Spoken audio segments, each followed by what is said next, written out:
Leksjon 1. Dagligvareeventyr. Nei, ikke ennå.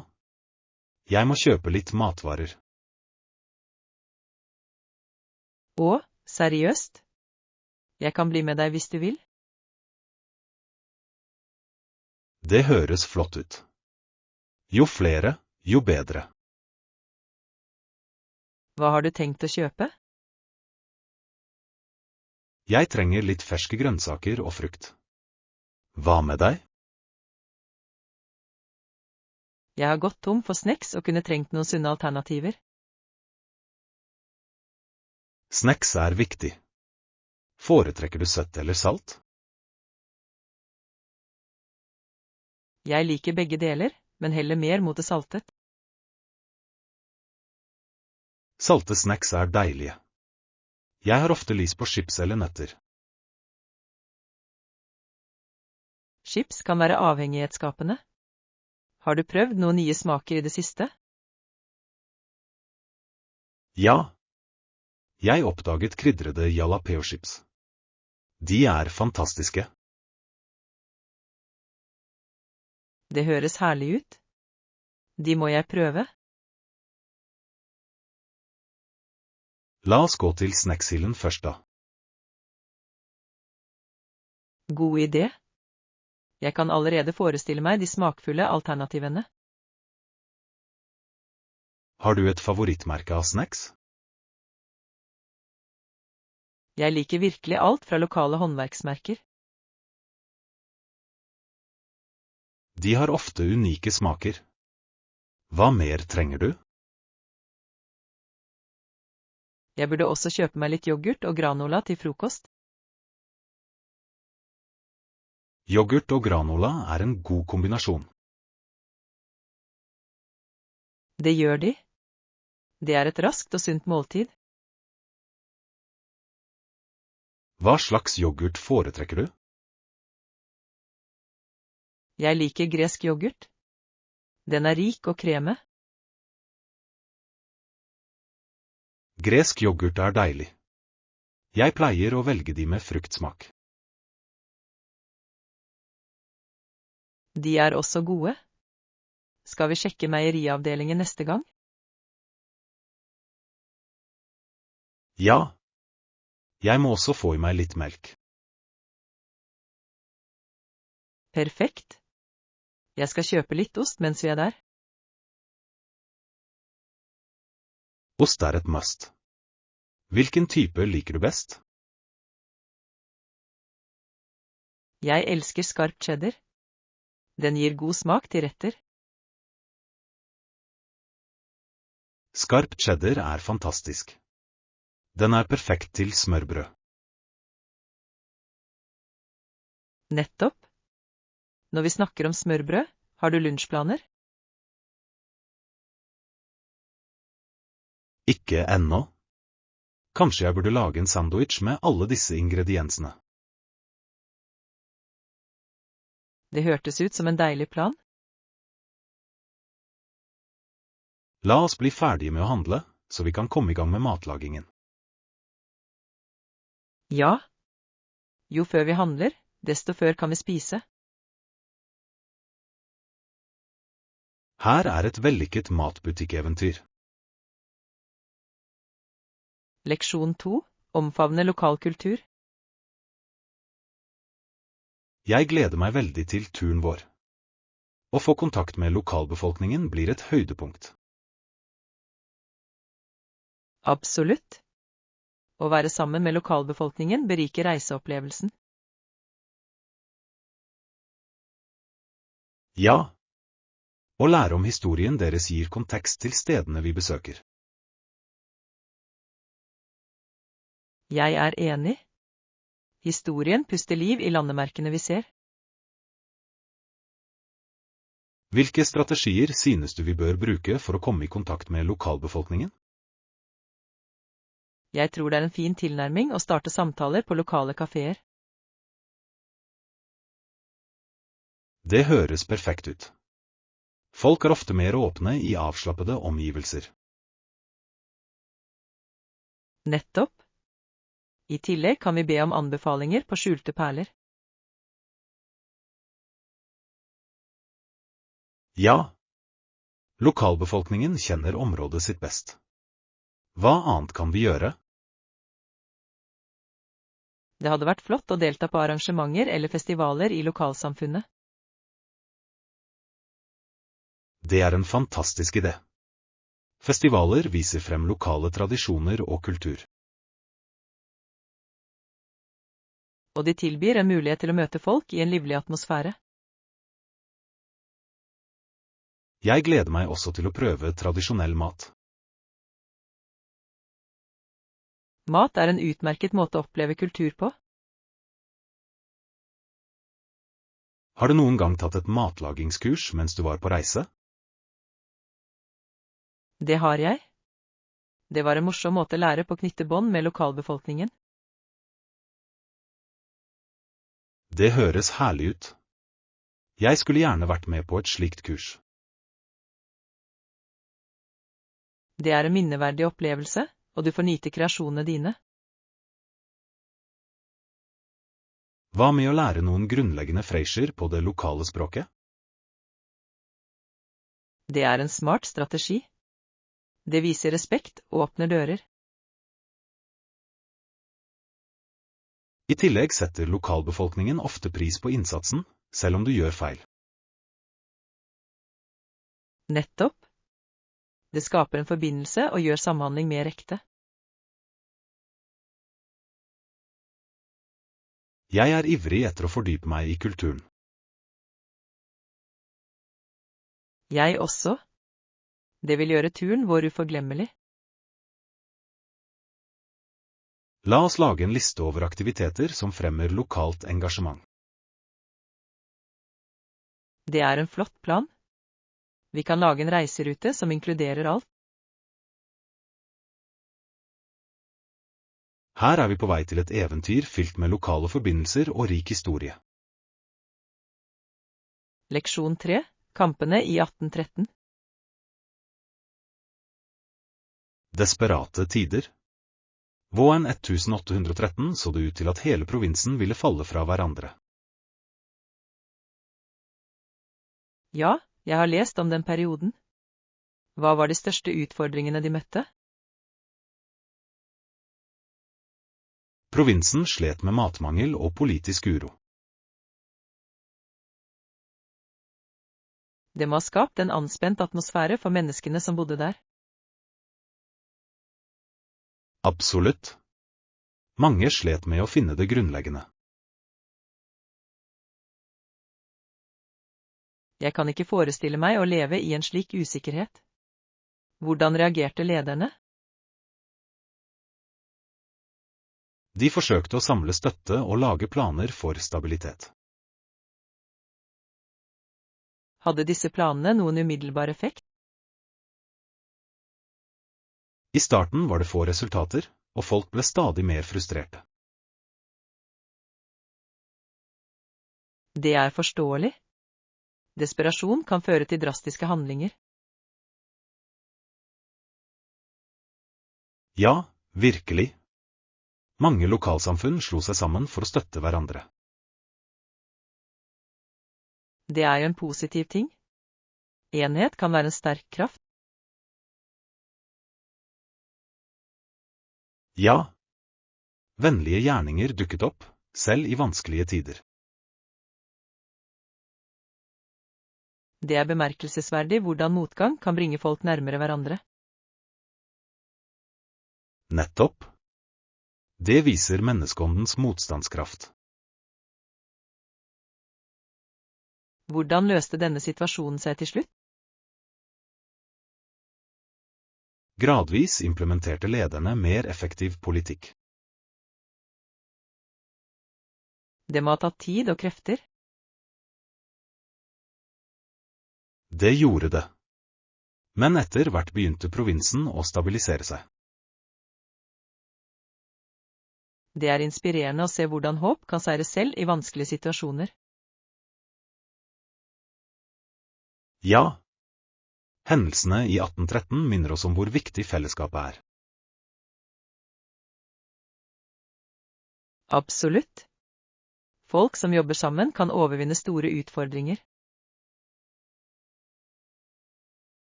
La oss ikke glemme lærdommene vi lærte i løpet av den tiden. Ja, historien lærer oss verdifulle ting om motstandskraft og enhet.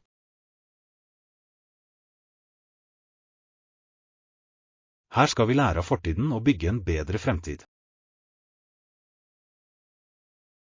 Leksjon 4. Uforutsigbarhetens skjønnhet. Jeg møtte en fremmed i går, og vi hadde en interessant samtale. Seriøst? Det høres spennende ut. Hva snakker dere om?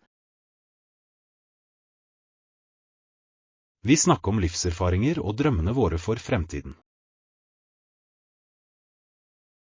Er det ikke utrolig hvordan uforutsigbare møter kan føre til meningsfulle diskusjoner? Absolutt. Jeg ante ikke at denne personen ville være så engasjerende.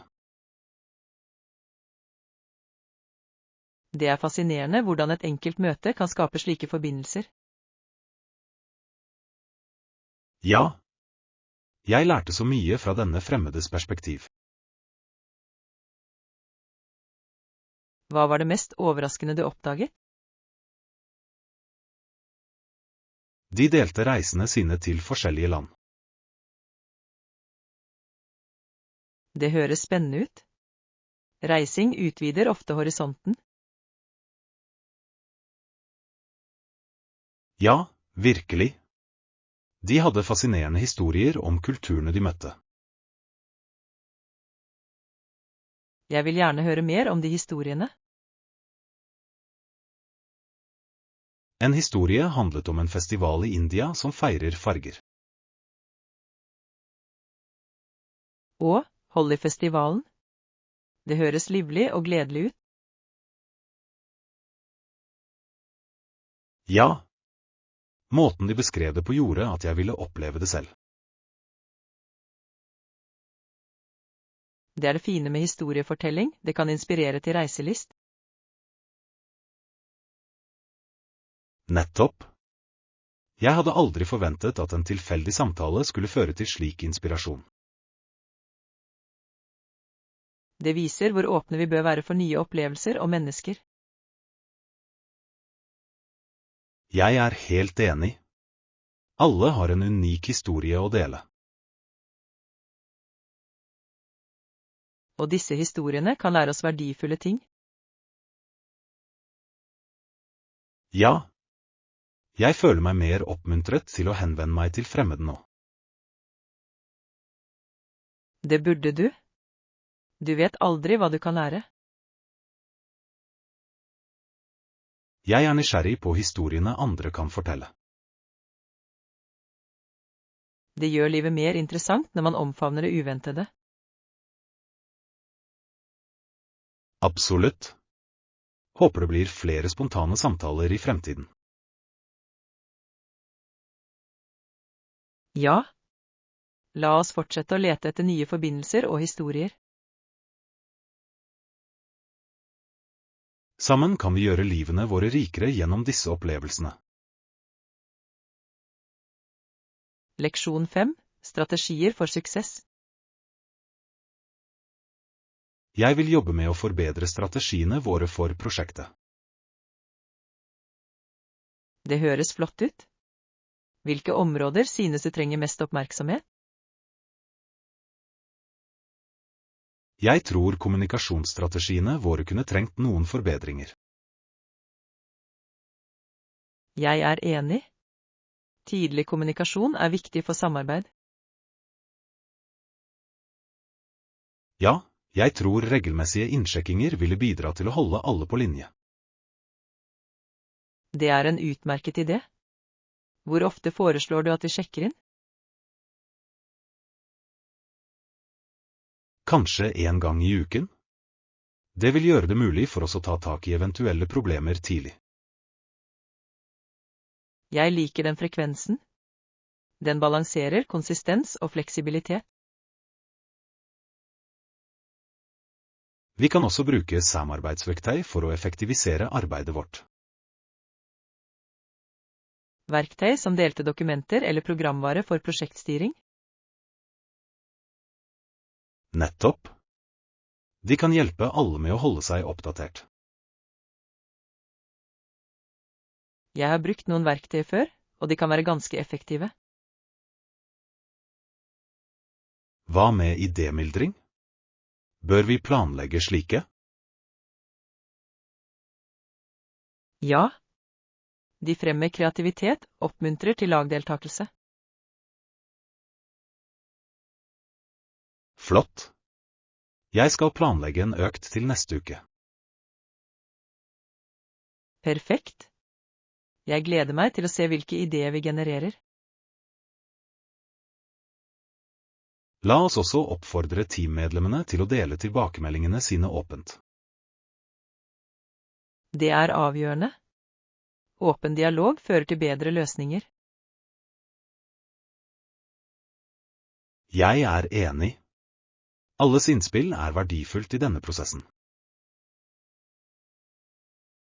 Synes du vi bør sette noen konkrete mål for prosjektet? Definitivt. Tydelige mål vil holde oss fokuserte og motiverte. Hva med at vi skisserer målene våre under vår første innsjekking? Det ville være en produktiv start. Jeg skal utarbeide en agenda. Utmerket. La oss få det til å skje og gå videre sammen. Ja. Jeg gleder meg til å se strategiene våre i praksis. Sammen kan vi skape noe effektfullt og vellykket. Her er vi for samarbeid og for å nå målene våre.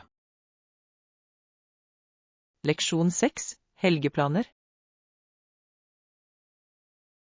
Så, hva er planene dine for helgen? Jeg har ikke bestemt meg ennå. Jeg vurderer å ta igjen litt søvn. Det høres fristende ut. En god hvile kan være ganske forringende. Ja. Jeg har følt meg litt sliten i det siste. Hva med deg? Jeg tenker på å gå en tur, men jeg kunne også trengt litt ekstra søvn. Fotturer høres forfriskende ut. Har du oppdaget noen nye stier? Jeg fant en vakker sti nær innsjøen. Utsikten er fantastisk. Det høres herlig ut. Naturen har en måte å gi oss energi på. Det gjør det virkelig. Men jeg liker også tanken på å slappe av hjemme. Det er ingenting galt med en lat helg. Noen ganger er det nødvendig.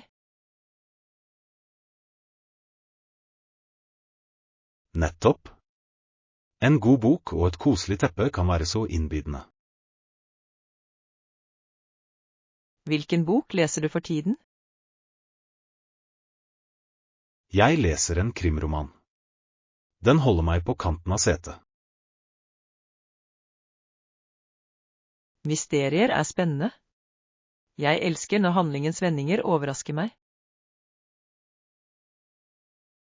Ja. Jeg liker å prøve å løse mysteriet før den store avsløringen. Det gjør lesing til en interaktiv opplevelse. Når vi snakker om samhandling, har du lyst til å bli med meg på turen?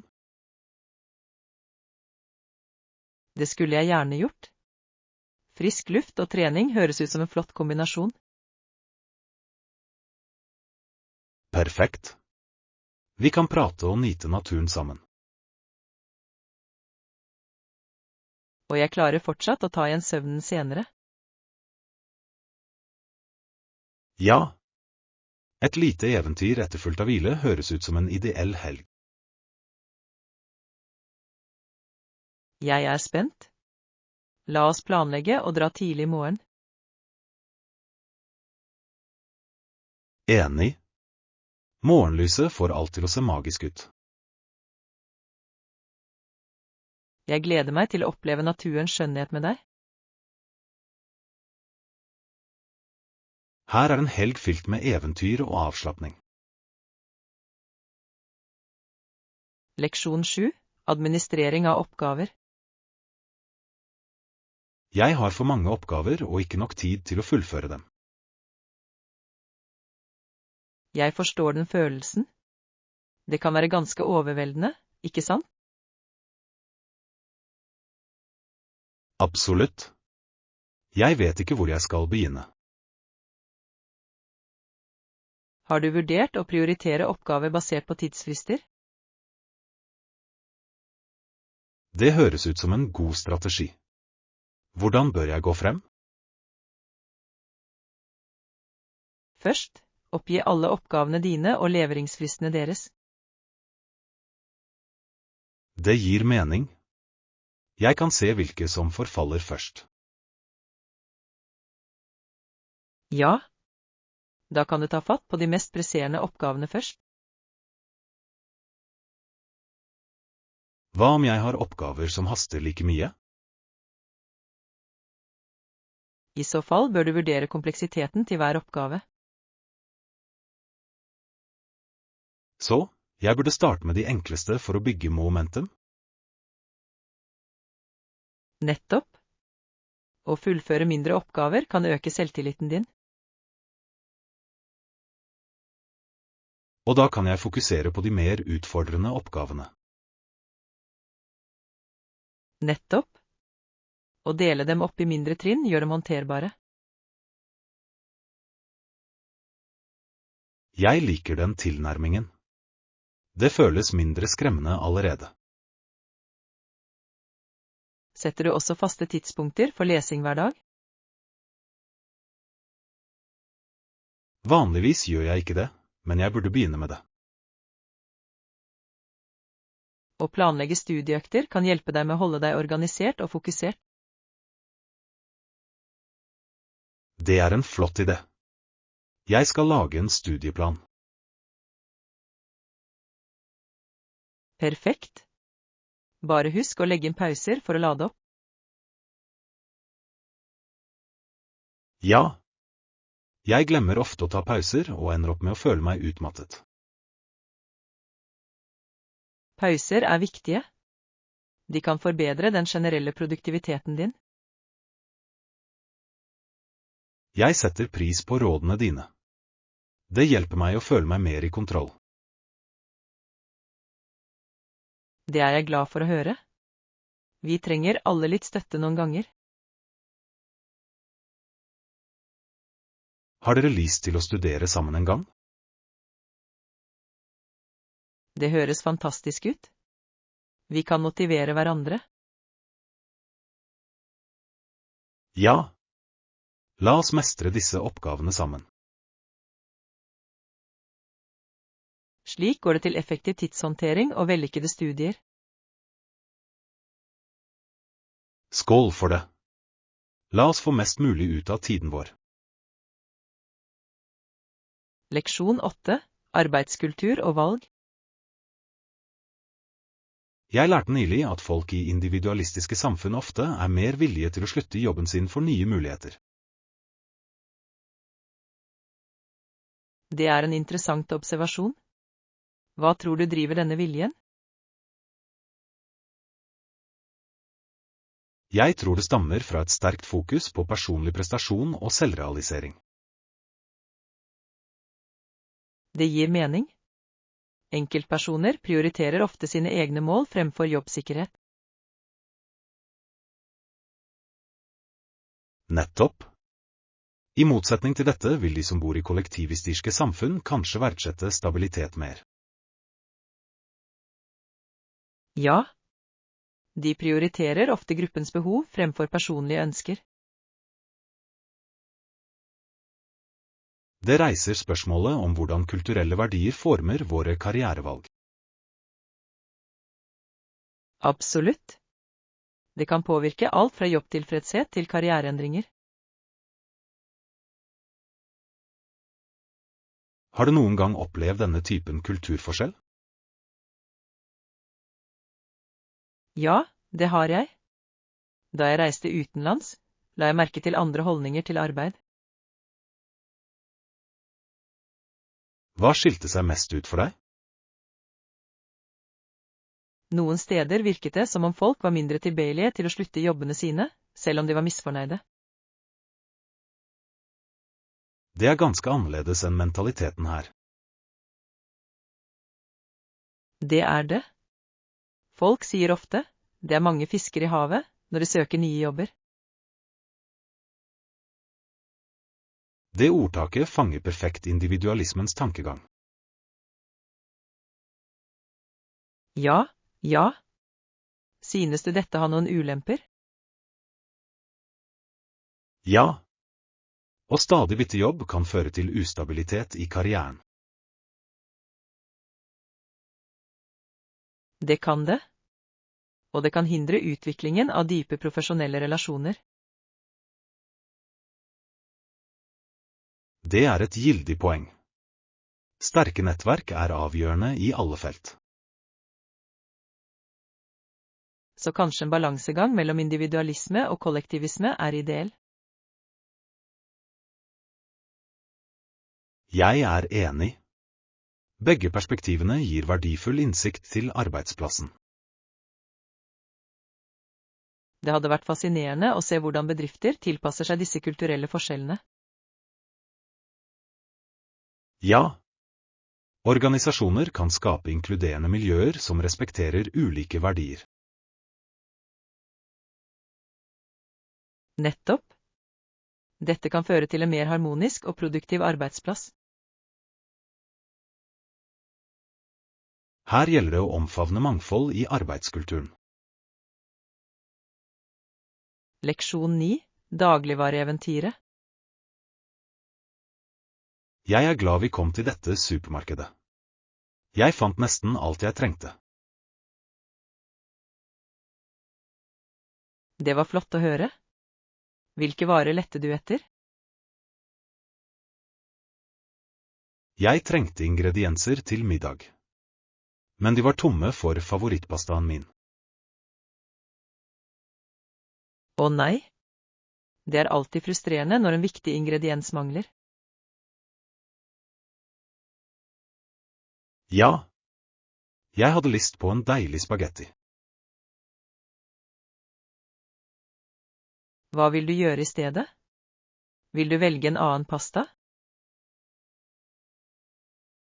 Jeg kan det, men jeg kan også prøve å lage en wok i stedet. Det høres ut som et godt alternativ. Hvilke grønnsaker har du i tankene? Jeg tenkte på paprika, brokkoli og gulrøtter. Det er utmerkede valg. De gir flott farge og smak. Nettopp. Men jeg skulle fortsatt ønske jeg kunne ha funnet pastaen min. Noen ganger fører en endring i planene til herlige overraskelser. Du har rett. Jeg skal være åpen for middag. Når vi snakker om overraskelser, så du noen interessante produkter i butikken? Ja. Jeg la merke til en seksjon for internasjonale snacks. Det så spennende ut. Jeg elsker å prøve snacks fra forskjellige land. Valgte du noen? Jeg fikk tak i noen sterke chips fra Mexico. Jeg gleder meg til å prøve dem. Det høres eventyrlig ut. Jeg gleder meg til å høre hvordan de smaker. Jeg skal gi deg beskjed om de er så sterke som de påstår. Vær så snill. Jeg liker utfordringer når det gjelder krydret mat. Kanskje vi kan ha en smaksprøve på snacks senere. Det er en fantastisk idé. La oss gjøre det til en hyggelig kveld. Nå gleder jeg meg til middag, selv uten pasta. Det blir et eventyr på kjøkkenet.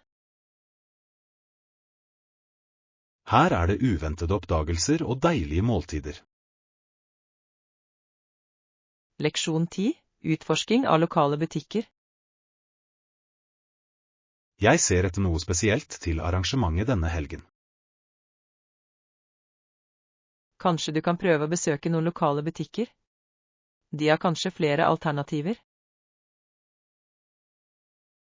Det er en flott idé. Jeg overser ofte sjarmen til lokale butikker. Ja. De har ofte unike varer som du ikke finner andre steder. Har du noen lokale favorittbutikker i tankene? Det er en koselig butikk lenger nede gaten som selger håndlagde varer. Håndlagde ting er alltid spesielle. Jeg setter pris på håndverket som er involvert. Nettopp. I tillegg støtter det små bedrifter og handler lokalt.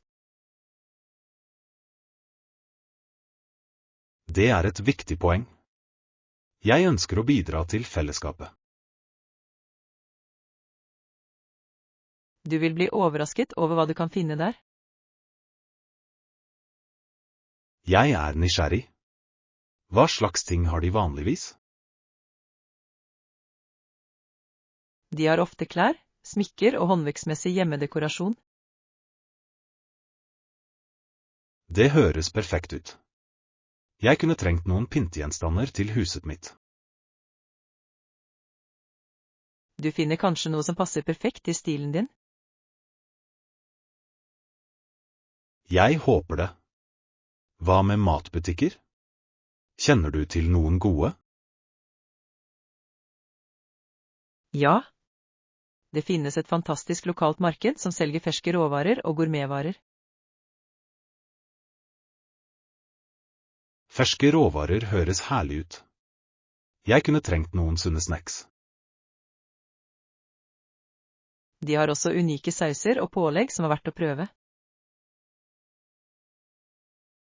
Det hørtes deilig ut.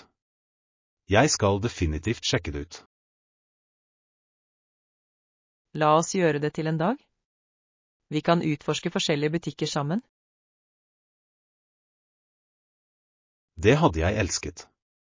Shopping er alltid morsommere med selskap. Nettopp.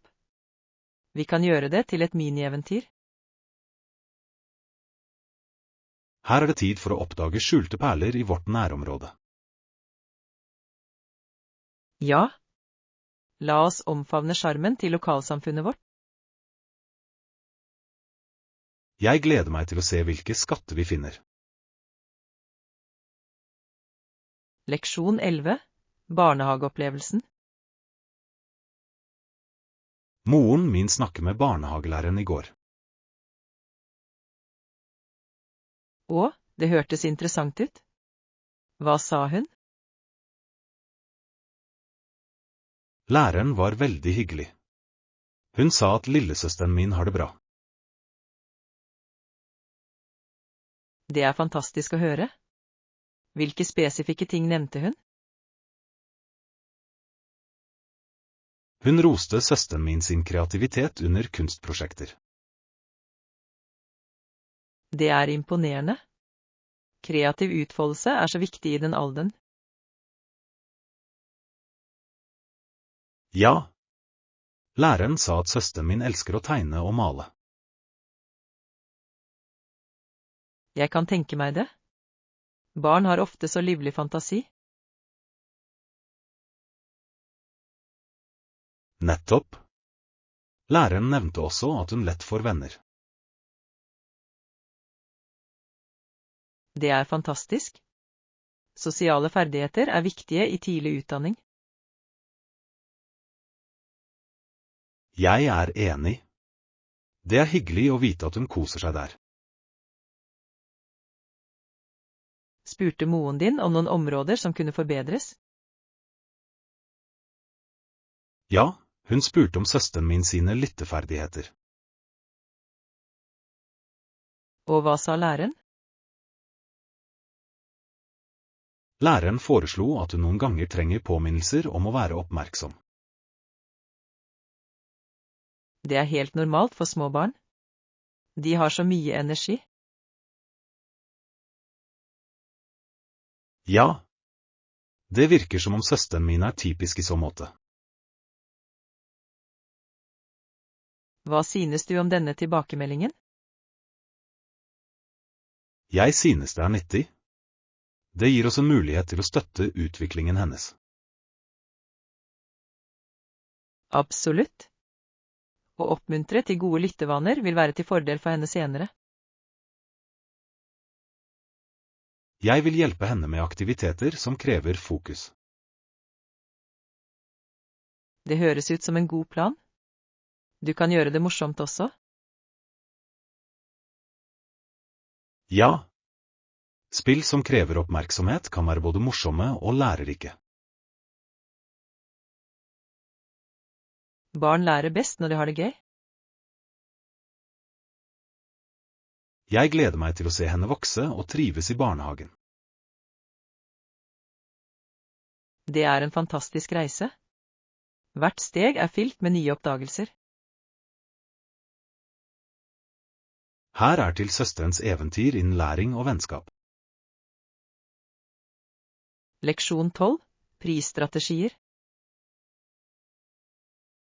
Bør vi vurdere å tilby rabatter på det nye produktet vårt?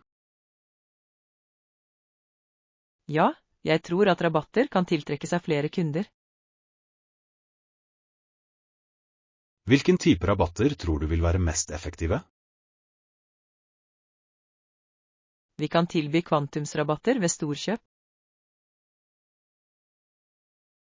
Det høres ut som en god idé. Det oppmuntrer kundene til å kjøpe mer. Nettopp. Jo mer de kjøper, desto mer sparer de. Har vi bestemt oss for rabattprosenten ennå? Jeg foreslår å starte med en rabatt på 10–15% for større bestillinger. Det virker rimelig. Det er nok til å lokke kunder uten å skade fortjenestemarginen vår. Ja. Vi må sørge for at det fortsatt er gunstig for virksomheten vår også. Hva med sesongkampanjer? Bør vi også vurdere dem? Definitivt. Sesongkampanjer kan skape hastverk og øke salget. Jeg liker den ideen. Et tidsbegrenset tilbud kan oppmuntre til raske beslutninger. Nettopp. Folk har det ofte travelt med å benytte seg av gode tilbud. Bør vi markedsføre disse rabattene på sosiale medier? Ja. Sosiale medier er et kraftig verktøy for å nå et bredere publikum. Vi kunne lage iøynefallende grafikk for å vise frem tilbudene. Det ville fanget oppmerksomheten. Visuelle elementer er nøkkelen i markedsføring. Bør vi også vurdere e-postmarkedsføring for å informere våre eksisterende kunder? Absolutt. De vil sannsynligvis sette pris på eksklusive tilbud. Det er en fin måte å bygge lojalitet på og holde dem engasjert. Ja. Fornøyde kunder kommer oftere tilbake og anbefaler oss. La oss ferdigstille disse strategiene og forberede markedsføringsmateriellet vårt. Enig. Sammen kan vi lage en overbevisende kampanje. Slik øker du salget med smarte prisstrategier. Leksjon 13. Frivillig arbeid for fred. Jeg har tenkt på hvordan jeg kan bruke tiden min frivillig til forskjellige organisasjoner. Det er en fantastisk idé. Hvordan har du tenkt å bli involvert? Jeg ønsker å bidra til å oppnå verdensfred på alle måter jeg kan. Det er et beundringsverdig mål. Det finnes så mange organisasjoner som fokuserer på fredsinitiativer. Ja. Jeg har undersøkt lokale grupper som fremmer dialog og forståelse. Å delta i dialog i lokalsamfunnet kan skape en positiv ringvirkning. Nettopp. Jeg tror det er avgjørende å forstå ulike perspektiver. Har du vurdert å være frivillig i ungdomsprogrammer? Det har jeg. Det er viktig å lære unge mennesker om empati og samarbeid. Absolutt. De er fremtidens ledere i verden. Hva med deg? Er du også interessert i å være frivillig? Ja. Jeg vil gjerne bli med deg i dette arbeidet. Det høres fantastisk ut. Sammen kan vi gjøre en større forskjell. Jeg er enig. Vi kan også motivere andre til å engasjere seg. Ja. Det er viktig å spre bevissthet om fredsinitiativer. Kanskje vi kan arrangere et arrangement for å oppmuntre til lokalsamfunnets deltakelse. Det er en strålende idé. Vi kunne arrangere et fredstemaverksted. Og invite foredragsholdere som kan dele sine erfaringer og innsikter. Ja. Personlige historier kan inspirere andre til å handle. Jeg kan hjelpe til med planlegging og formidling av arrangementet. Perfekt. Jeg vil fokusere på å lage engasjerende aktiviteter for deltakerne. Sammen skal vi skape et arrangement som fremmer forståelse og samhold. Her gjelder det å gjøre en forskjell, et steg av gangen. Ja. La oss forplikte oss til å være endringsagenter i samfunnet vårt. Jeg er spent på mulighetene som ligger foran meg.